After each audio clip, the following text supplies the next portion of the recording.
Berita terkini, virus Hektura menyerang pendidikan digital negara. Mari kita ikuti laporan terkini bersama wartawan Julia Shazmin di Pusat Digital Negara. Assalamualaikum dan salam sejahtera pegawai-pegawai.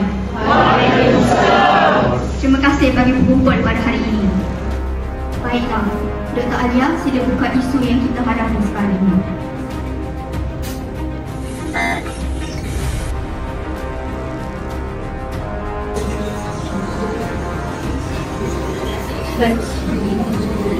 Situasi ini sangat kritikal.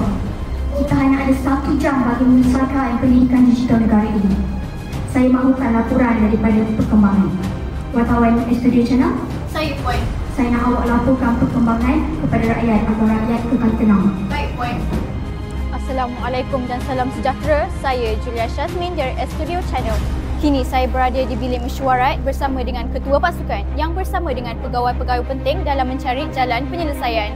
Di sebalik itu, masa tidak berhenti namun semakin suntuk. Dr. Alia, Saya. Dr. Saya Puan. dan Dr. Aidil. Saya Puan. Anda bertiga terdiri daripada 3 pakar IT baik. Setiap cabaran ini memerlukan kepakaran anda bertiga. Bertindak dengan patah dan jangan lakukan kesilapan. Baik, kamu boleh.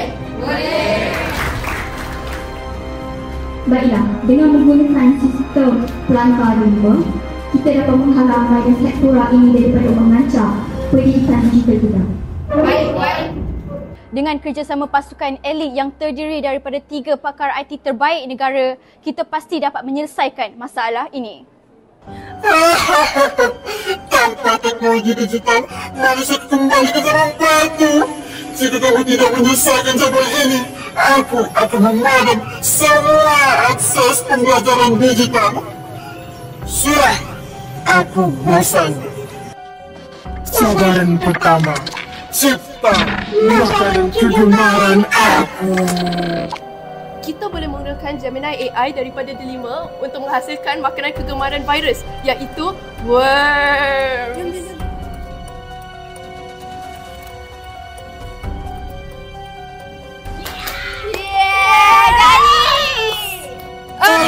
Masa semakin suntuk. Sekarang aku mau kau cipta sebuah lagu Hektura. Yes, kita boleh gunakan Gemini AI dalam Delima untuk menciptakan lagu cepat dan pantas.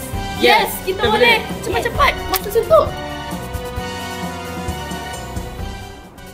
Ketegangan semakin memuncak, virus Hektura muncul pada skrin dan memberikan amaran terakhir.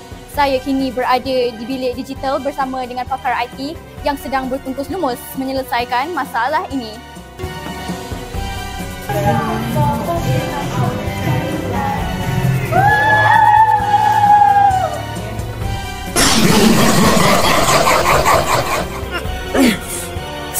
Cabaran terakhir. Aku mau kau menjawab soalan kuisis.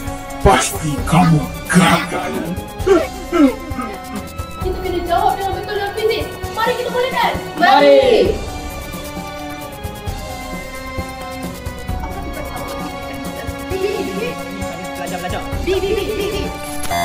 Tidak. Mana mungkin kau bisa menang? Misi berjaya. Saya bersama ketua pasukan Puan Dania. Apakah perasaan Puan? Alhamdulillah, ini satu pencapaian besar. Pakar IT kita berjaya menyelamatkan dengan menggunakan Planta D5 tepat pada masanya. Pendidikan digital negara selamat. Ya, ini membuktikan teknologi digital dalam Planta D5 menjadi penyelamat kepada pendidikan kita. Bahan digital memperkasa pendidikan negara. Sekian sahaja, saya Julia Shazmin dari Studio Channel.